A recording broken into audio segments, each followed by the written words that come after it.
dhe palma.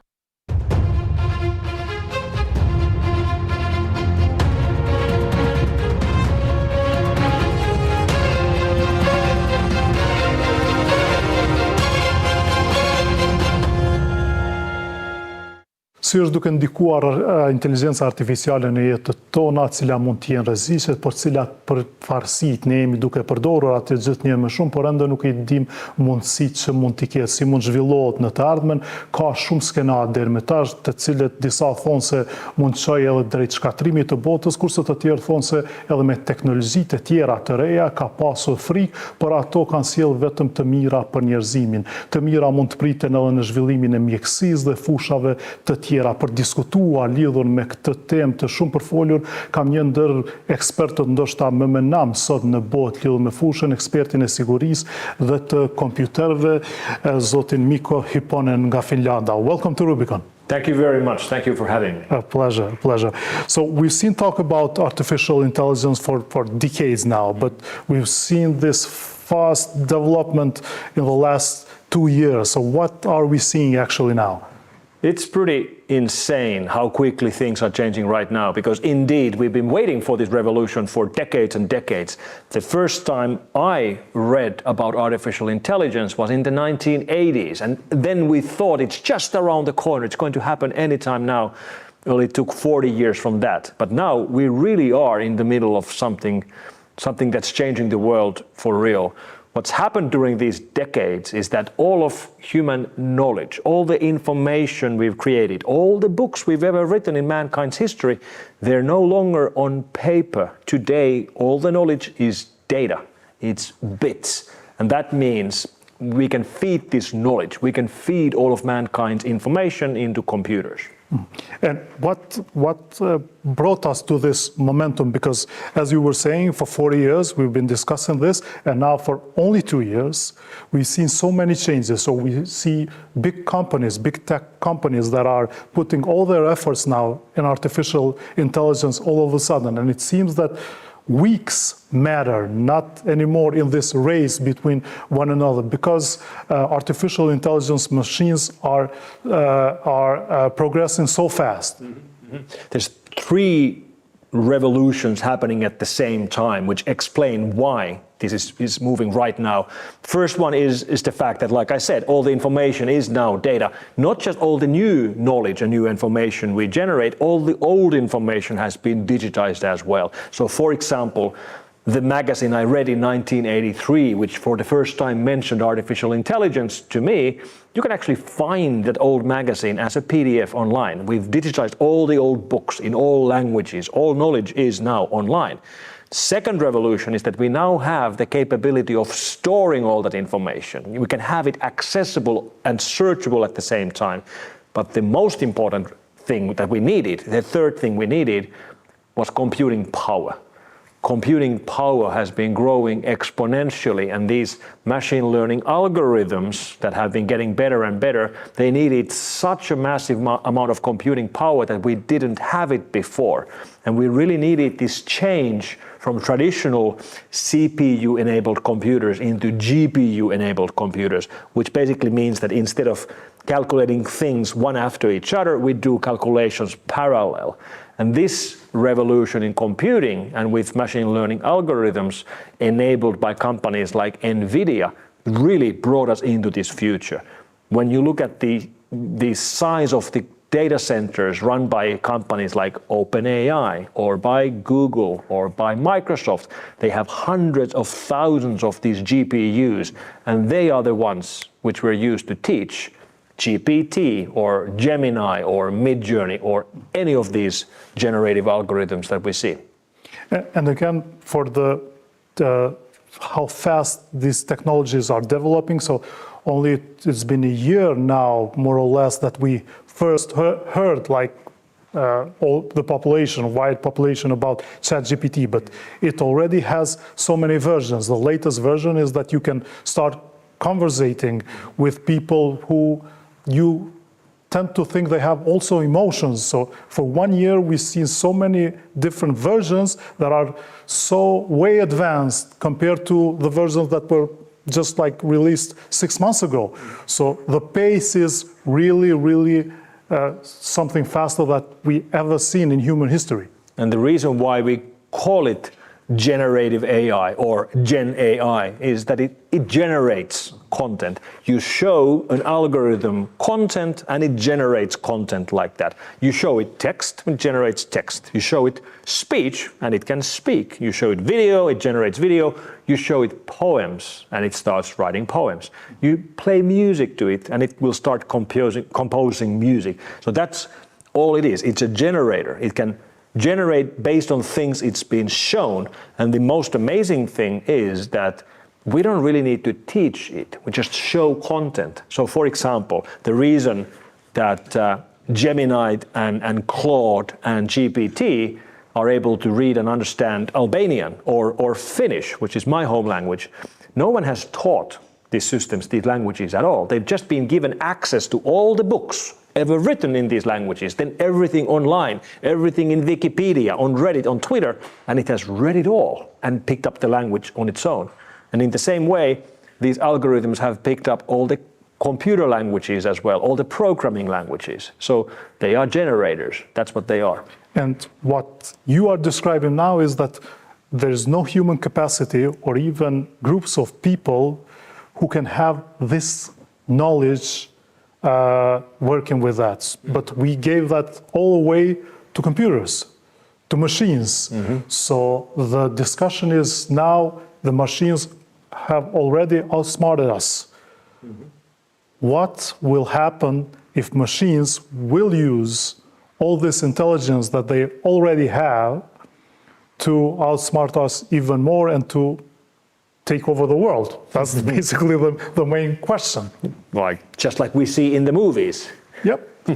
Dystopia. Yes, and well, we shouldn't laugh. This is something we have to take seriously. We should not laugh. It's unlikely to happen in the near future, but it's something we have to start working on very seriously right now as the world is changing. Computers have been superior to humans for a very long time in specific tasks, like calculating, like math. Of course, computers are better at calculating numbers than humans, that's quite clear. Or with memory, they have unlimited amount of capability of remembering things because humans have limitations and computer limitations are quite different. Or playing games like chess, computers are better at chess than humans. What's happening right now is that they are getting better at creative things as well. So things that we didn't think computers would be better than humans, like art or music or poems. Those are slowly but surely going to the realm of computers. They will be superior to human artists, which I hate.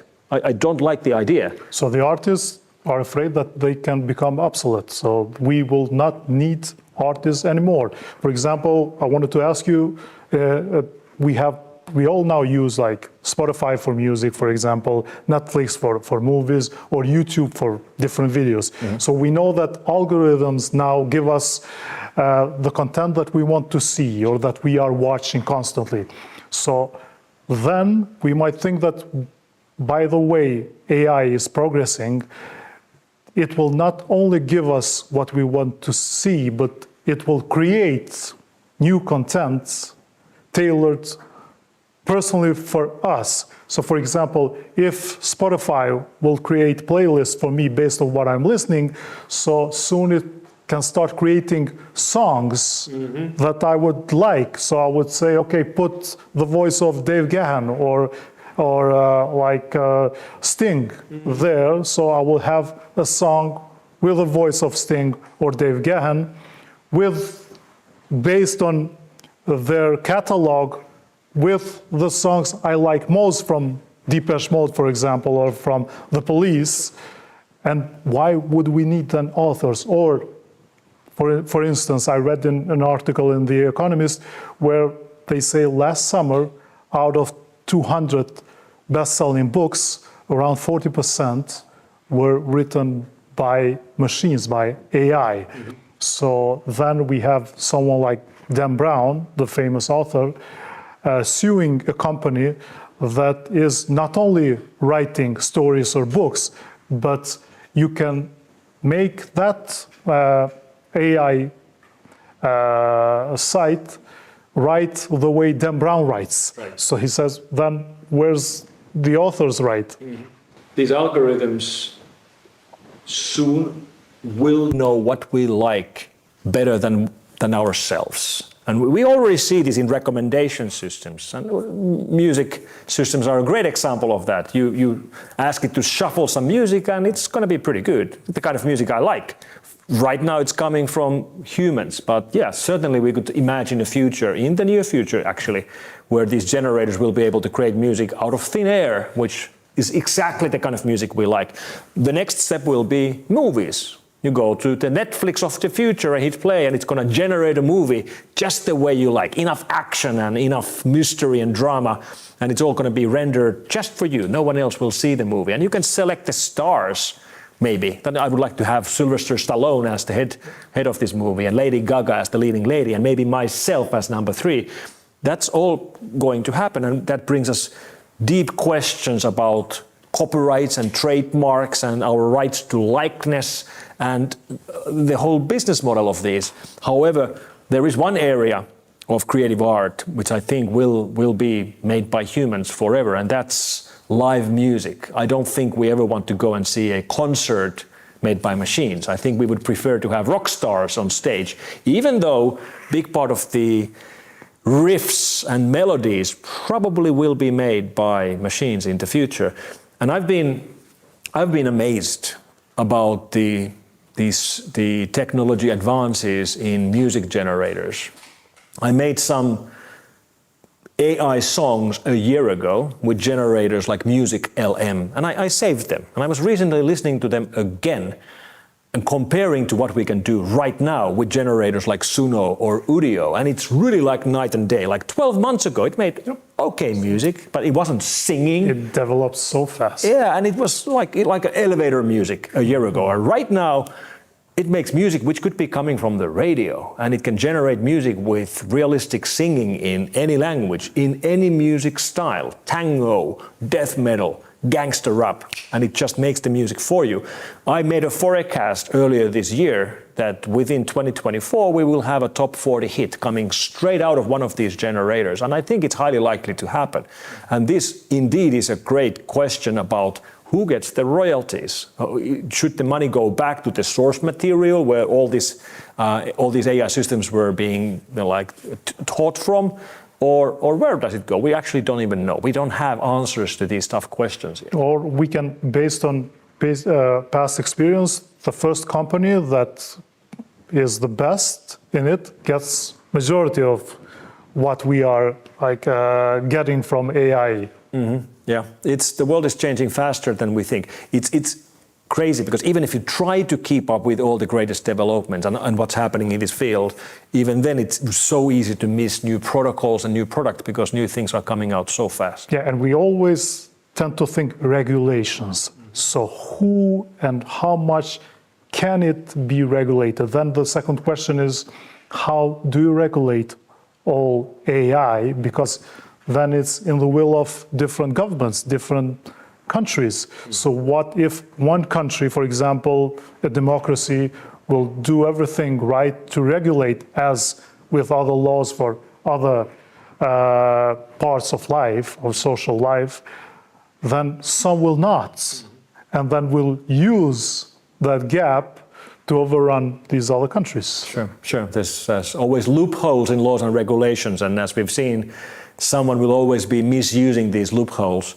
Now, of course, EU is the great regulator, and they tend to have the power to regulate big part of the Western world with their regulations, as everybody has to follow. We saw this, for example, with the GDPR regulation, which pretty much all technology companies are following around the world because EU is such a big market. EU has been regulating AI for 6 years now. We got the first AI Act 6 years ago, which was way ahead of its time. Also in bad ways, in the sense that regulation very quickly became outdated when GPT came out, and we realized that this regulation actually wasn't thinking about the kind of AI that we are actually getting.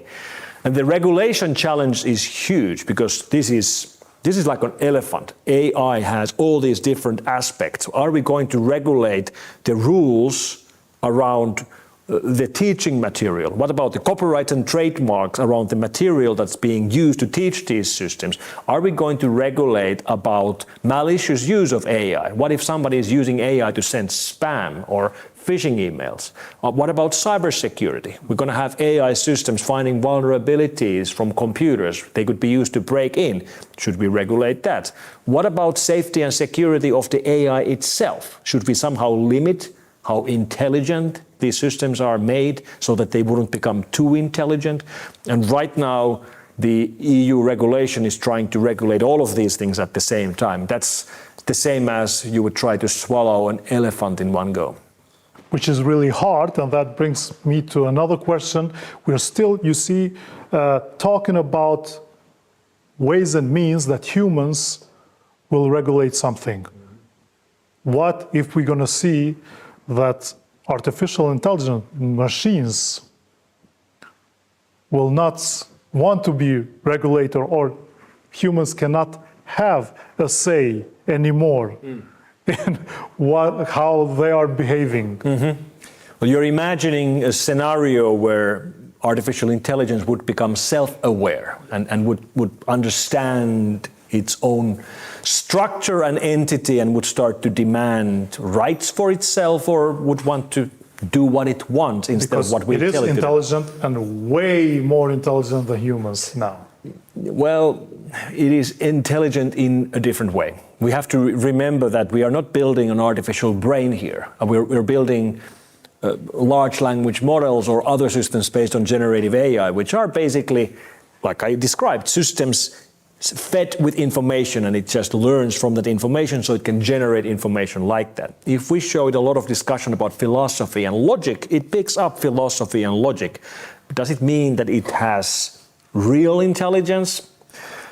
Well, it can deduct and it can come up with solutions. It can be really creative. But we're still pretty far away from something that we could call intelligent at human level. But the difference here is, the difference with this technology revolution compared to all the other technology revolutions we've ever seen before is that this system that we're building has the potential of improving itself. It can theoretically write new versions of itself. You could take the source code of a Gen AI system and show the source code to itself. If it's a large language model, it knows how to program. Here's your program. Read through how you were built, understand how you work, then improve yourself. Make a new version of yourself which is a little bit better, and you could repeat this procedure and you could end up with intelligence explosion. And you keep telling me this is still far away, but when you say far away, you're not saying this will never happen. So eventually, one day, this can happen. It can. So because of that, we are seeing also authors like Noah Harari, who's saying artificial intelligence is social weapon of mass destruction of humanity. He's saying AI is the first technology in history that can take power away from us. So that's what we are actually discussing. That is true. And that's why we have to take the safety and security of artificial intelligence very seriously. This is not a joke. This is a very serious matter, which I do believe is solvable. If we are able to build... If we're late already. Well, I don't think we are late. This research area has been the focus of the largest intelligence companies, AI companies in the world from the very beginning. The problem of aligning the interests of artificial intelligence with the interest of humans. These companies, for example, OpenAI, they run large units focused only on safety and security of these things. They do a lot of testing before they release any of their models to make sure that they're not doing things that we don't like. I'll give you an example. If you give a task to an AI system, if you haven't aligned it with human interests, it might just try to execute the task, try to finish the task. I've been given a task, I will finish the task at any cost, with any means necessary. And that's not what we want. We want to stay in control. That yes, it's important for you to finish the task I've given to you, but it's not so important that I wouldn't be able to turn you off. or it's not so important that you would start lying to humans or you would start to break the rules. So we have to think about these things before we launch these things. We might end up otherwise in a situation where these things do become out of control, but I do think it is a solvable problem. As people were always discussing, so people made bombs, but then we know that if we have a ticking bomb, you should first have a knowledge how to stop it and then be there to stop it on time. If you do not do these two steps, it will blow you away, it will kill you. So same with dangers of artificial intelligence. If we will be there to do it on time and to have the knowledge to stop the wrongdoings, it can, for example, as Harari is saying, get codes of atomic bomb and blow the world. I don't think these kind of fears are founded in reality. We are building systems which are becoming surprisingly efficient in doing what they're trying to do. That's still far away from these scenarios where AI would really like to do something beyond the tasks that it has been given, or it would try to break loose. Now, the theory behind risks in AI and behind AI going rogue have a realistic background in the sense that if we build these systems powerful enough, we cannot control them anymore. For example, we cannot shut them down anymore, which sounds a little bit weird. I mean, these are computers. Why can't we shut them down? Well, if they want to defend themselves, they could certainly move themselves to systems faster that we could shut them down. Especially... Our idea still of shutting something down is if nothing works, then pull the plug. But the problem is, if you have a superhuman intelligence, especially self-aware intelligence, which would try to defend itself, if something sounds scary is a self-aware rogue AI, what sounds even scarier is a rogue self-aware AI which would have $1 billion. And you could easily imagine something like this becoming very wealthy if it wants to become wealthy. And if an entity like this could bribe anyone to open doors for it, then certainly it could protect itself and we wouldn't be able to control it. So that's why this alignment work is so important. We never want to end up in a scenario where we humans are fighting a super intelligence who doesn't want to follow rules. We must be in control and stay in control forever. And even if we end up in a situation where an AI would improve itself to become clearly more intelligent than we are, if it stays aligned with our interest, it's going to be a beneficial AI for the mankind. But still we are talking about means of control that are in the hands of governments, institutions, organizations, multinational or national. But then you mentioned $1 billion. You can have individuals or groups of people or terrorists having $1 billion and use the abilities of AI to do harm to the world, to one nation. That is because AI is giving them the tools they didn't have before, even if they had like a couple of billions of dollars. Now they have the tools. There is no government or organization to regulate that. Yeah, if someone wants to invest a lot of money into creating tools of harm, certainly that is doable, just like you can generate nuclear weapons. And we have seen countries do that. It's not impossible. In fact, for example, if you look at Russia, President Putin already said in 2016 that whoever controls artificial intelligence will control the world. And I don't agree with President Putin on anything, but he was right in there. You're finished, so... Well, of course. We have a long border with a very large and very unpredictable neighbor, so that's very true. But this is true in the sense of if you think about game theory and the idea that some entity, most likely some private company, would announce that they have, superhuman intelligence, way above human intelligence, which they will release next week. The dictators of the world and the authoritarian regimes of the world would immediately realize that whoever controls superhuman intelligence is going to win everything. They will be superior in everything, in all technological development, in economy, in war.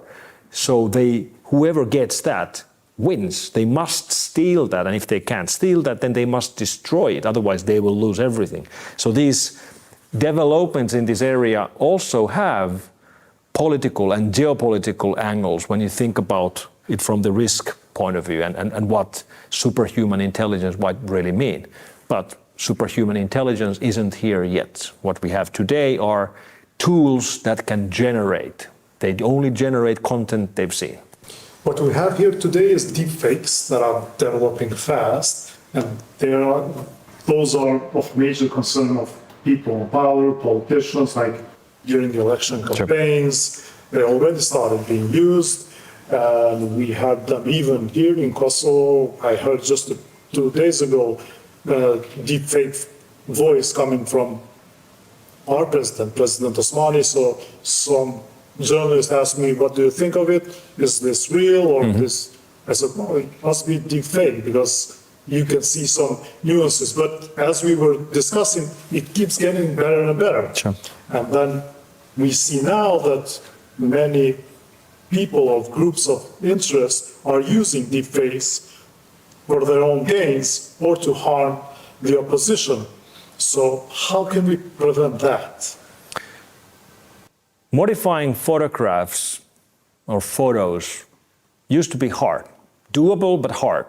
Then in 1993, Adobe released Photoshop, and then suddenly everybody could modify photos, and they would be perfect. You could have 2 heads on a person, and it would look real, and anybody could do it. And that changed the way we looked at photos. Because before that, governments with big resources could modify photos, but no one else could. And then suddenly everybody could do it. And that's what's happening right now with voice and video. All of us, we are slowly but surely realizing that we can't trust what we see anymore, because now anybody can make deepfakes, voice, video, and everything else. And this changes the way we look at information. It also changes the way you can erode trust in information. This works both ways. You can make deepfakes of politicians. You can put words in their mouths. However, it also enables a perfect alibi for people who get caught for saying something they shouldn't be saying. They can always say, that wasn't me, that's a deepfake. I didn't say that. One thing we should be doing already today is that media houses, television stations, radio stations like yours should be publishing the original raw material of interviews like this. So later on, if somebody, for example, would make a deepfake video of me sitting right here and saying something I didn't say during this interview, anybody could fact check it. They could download the original raw material, which would be available on some file server signed with cryptographically strong keys, and double check, did Mikko say this during this interview or did he not? That's something we could use to fight these problems already today. But we already see that so many people, when they are telling you something or they are learning for some new information, and you ask them, where did you get that? They end up saying, well, I read it online. You say, where online? I read it on Facebook, for example. Sure. Where on Facebook? Because you have half of the world there. So many people are not paying attention to the source. We, as a media houses or as journalists, we know how important the source is, but we are seeing that not so many people are aware of the fact if what we are discussing today, we are discussing with a renowned world specialist of the field or someone who just got a smartphone. So how to make this distinction? The Time magazine selects the person of the year every year. In 2006, the person of the year, the person on the cover of Time magazine was you. They had a mirror in the cover, and the idea behind this selection was that this was the beginning of social networks. YouTube was brand new, MySpace was the #1 social network, Facebook had just been released. And the Time magazine saw quite correctly that this is going to change the world. Instead of all of us getting our information from top down, from TV stations, radio, newspapers, now we could all publish information. What they didn't see was the downside. this wasn't just great. The idea that everybody could get their ideas out to the whole world through two-way information exchange on social media also meant that we could be profiled much better for ad purposes. Election campaigning would change forever. Madman theories of wherever different political movements are coming from, or conspiracy theories would thrive better than ever before. So with every technological change, we get upsides, but we also get downsides. And unfortunately, we cannot just choose the upsides. We will get both sides. It's a trade-off. We get benefits. Social media brought us great benefits and great problems. Also in the banking, we had this story where a finance worker at a multinational firm was tricked into paying $25 million to someone who used deepfake, pretending he was they were talking to their boss. So one of the concerns also that we get to read about is, what if artificial intelligence finds its way into banking system, for example, and decides where money is going, or takes out the control of humans into their own finances? Well, right now the attacks we are seeing are humans using AI to do attacks with deepfakes or with generated content. I'm not too worried about artificial intelligence going rogue and trying to do attacks like these on its own. And even the case that you're referring to, the 25 million Hong Kong heist, based on all the information we have on the case, it wasn't a real-time deepfake. So the victim, the financial clerk who was invited into a Teams meeting with the CFO, that Teams meeting, for all the information we have, was a pre-recorded meeting. So it wasn't real-time like you and me chatting right here. Instead, it was a meeting with the whole team, like 10 people in a Teams meeting. Everything was pre-rendered, like a recording, where the other team members were challenging the CFO and asking questions about this payment that would have to be done. And the victim was just watching the meeting with all of the team members there having a discussion. So the faces of the team members had been rendered and stolen, but this wasn't real time. It just looked real time, and that's still much easier to do than to try to have a real-time deepfake. Yes, but this tells us a story how AI can be misused. Absolutely, it does. Benefits of groups or individuals. Sure. In fact, if you look at deepfakes in particular, there's probably much more downsides to deepfake technology than upsides. Certainly, there are upsides. People, for example, actors could actually license their visual faces and their bodies, and they could be used when they're not there, even after they have deceased. And I guess that's an upside. But the downsides are also quite clear. We can steal people's identities, and that probably is a bigger problem than what we get from the upside of deepfakes. And one of the upsides, or depends on the perspective how we look at it, is that with so many information being there online, for example, you and me, who are public person who speak, there are a lot of videos of you and me on YouTube, for example. 20 years of Rubikon, of this show, is online.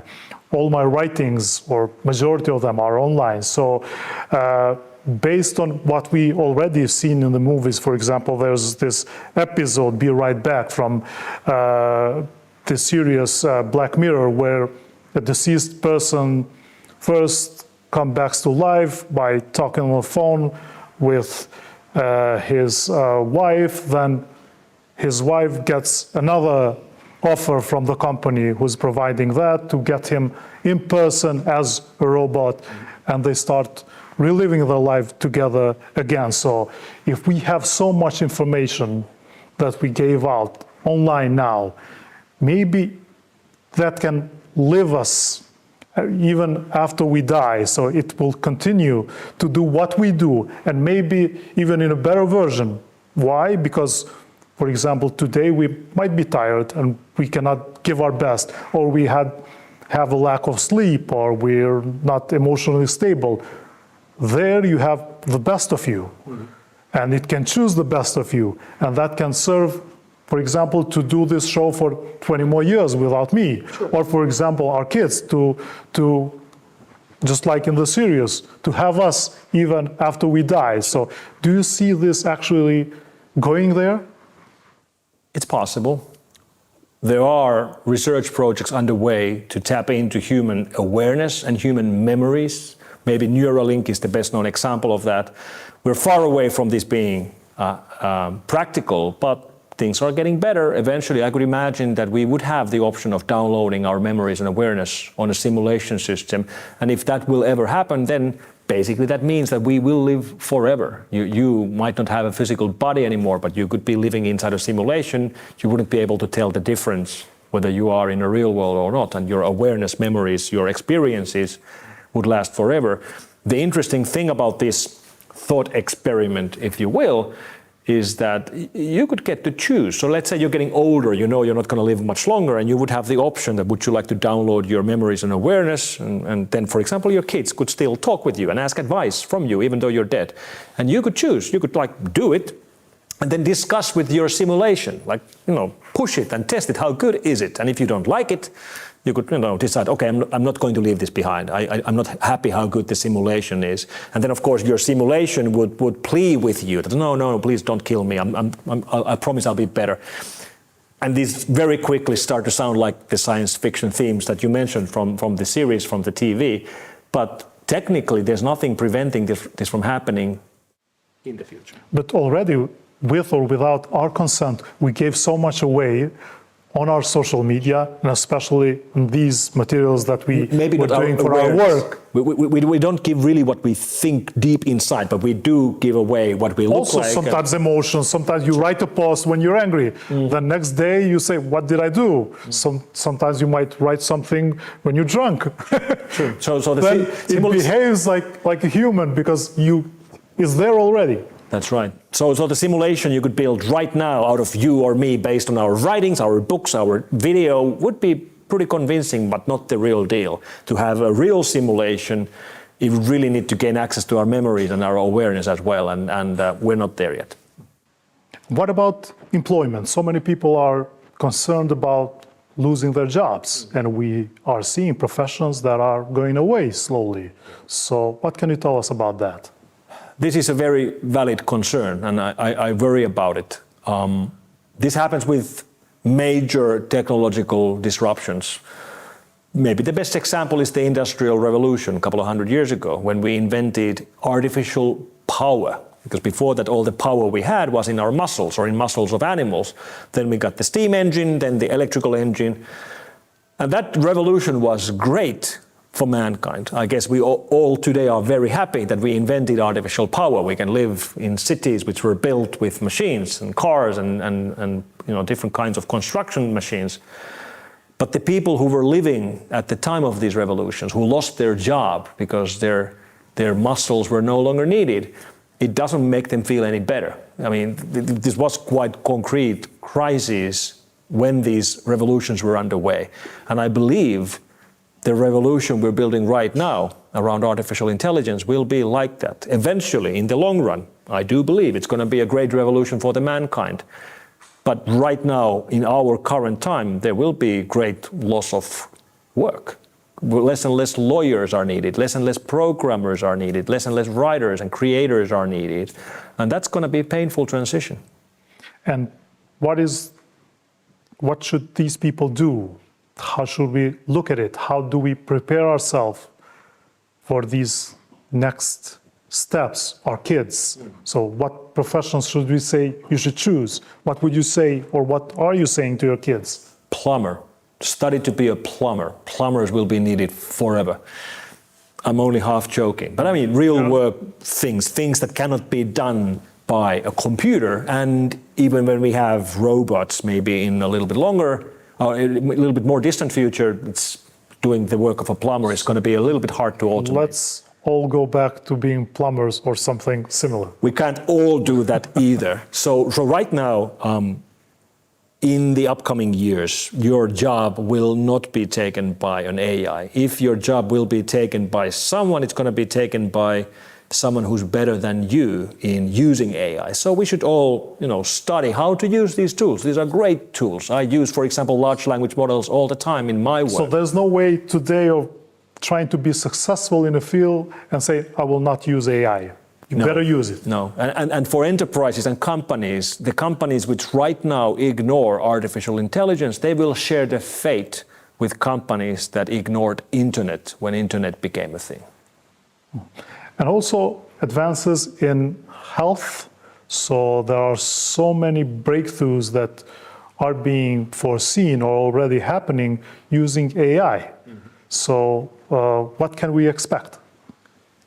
Doctors train for a decade. They read through thousands of journals and books to try to understand and remember as much as possible about health. But they have limitations. You know, humans can't remember everything. Computers can. So imagine doctors working together with an artificial intelligence, with a computer expert system. They would diagnose a patient, take photos, talk with the patient, look at blood tests, and then discuss with a helper, an AI, which has read every medical book in history, in every language, including all the latest research published yesterday. That would clearly be a superior doctor, not the AI alone, not the human alone, but together. So we can really expand the way we do things. And this isn't just health. Any expertise, any expert system can clearly expand their capabilities with unlimited memory, with someone who's sitting next to you and understands what you're doing, but remembers everything. It's just like in the same way we're seeing already tech support jobs changing to automations, like all these chatbots that you go to a tech support site and you're chatting with someone. That's not a human, that's a system. And it's probably better than a human because it remembers all the manuals, all the white papers, all the bugs in the product, and will be able to guide you better than a human. So these things will expand the way we're able to solve our problems. And there's one interesting thing about the likelihood of loss of jobs, which is that out of all companies, OpenAI has been doing research into universal basic income already for many years. Typically UBI, Universal Basic Income, has been researched by governments, but OpenAI has a surprisingly large research unit because they see a future where people will be unemployed by artificial intelligence, and that's going to be okay. That artificial intelligence will be creating all this wealth, and people don't need to work. Their lifestyle can be funded by artificial intelligence through universal basic income, which sounds like a pretty far out idea, but that's seriously what they're researching. They are seeing a future where AI will do a big part of the jobs and fund people so people don't need to work. And mentioning OpenAI company, probably you heard we're so proud of Mira Murati, who amazing. is Albanian. Sure, that's an amazing success story. Working in this company. Have you ever met her? Or? I haven't met her. I wish I could. She's amazing. I've watched her talks and she's very impressive. And going back to health, of course, when we discuss health, we mean to live longer. So can we expect people to live longer based on what AI is giving us and everything else, but especially AI now? Well, depends. There's this thought experiment about whether we would be capable of eventually building world simulators, that we would be able to run systems where we would simulate universes like ours. And if we believe that we will ever get that capability, if we're ever able to simulate the whole world and have like humans living inside those simulations, that the simulations would be so good that the humans wouldn't know that it's a simulation. If we believe that the mankind will ever get that kind of capability, then the next question is, do you think we will get that capability in the future, or has it already happened in the past? Because if it has already happened in the past, there's no way for us to know. If there's a perfect simulation run by some kind of artificial intelligence, there's no way for us to know if we're living inside one of those already today. There are theories, different theories that we get from time to time. That would mean that we could theoretically live forever, but there really is, this is sort of a discussion that has no point because there's no way for us to figure out the answer to it. But maybe not live forever, but live longer, we can say, because even now we're living longer based on the advances of technology, medicine, and other factors. People used to live like 30 to 40 years. We're living now around 80 worldwide. I've spent all my life looking at the worst side effects of technology revolution. I've spent my life looking at online crime and sabotage and cyber war and all of that, despite all of that, I am an optimist. I believe in a brighter future. I believe technology is making us better. I believe artificial intelligence will enable new things. That's one of the main questions, yeah. Yes, it's going to be better in the future. I am an optimist. Despite all the downsides I've seen, I'm an optimist. And I also believe our health will be better and we will live longer and happier lives in the future. And your book is like, if it's intelligent, it's vulnerable. Mm-hmm. So that means we should take special care when dealing with artificial intelligence. When things get connected, when everyday devices go online, they automatically then become hackable. Slowly but surely, all of our societies around us are becoming dependent on connectivity. And this we could directly compare to what happened with electricity. Electricity grids started appearing around 150 years ago, and during that period, we've become completely dependent on electricity. The amount of people on this planet have doubled over the last 150 years, largely because we can generate more food. We can feed 8 billion people. If we would lose electricity for, let's say, solar flare, which cuts electricity on the planet for a decade, a lot of people would die. So we are very dependent on the electric grid. And what's happening right now is that we are becoming as dependent on the internet grid. Electricity and connectivity will both be mandatory. Today, connectivity isn't as mandatory as electricity, but in 10, 20, 30 years, it will be. And the same thing will become true also with intelligence.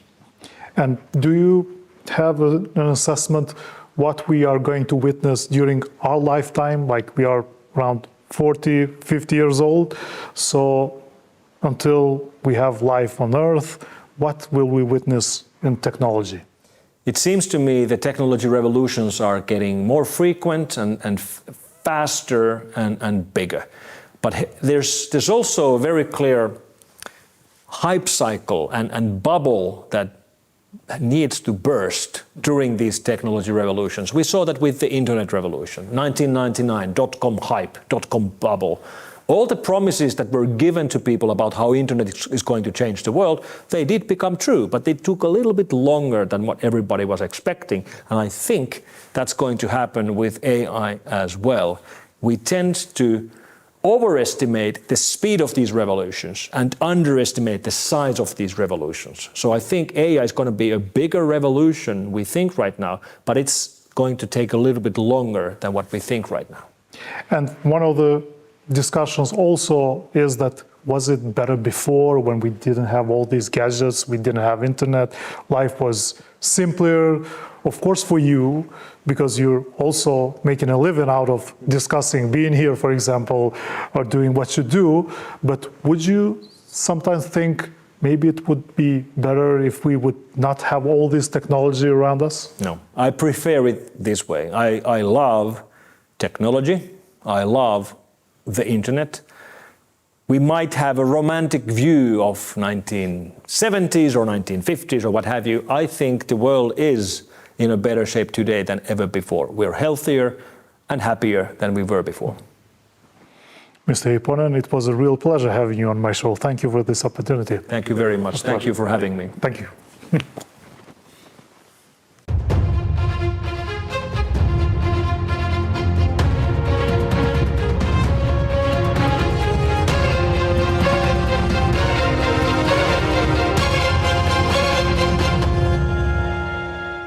Rubikon me Adriatik Kelmendin përkrahet nga Albi Mall, Interex dhe Palma.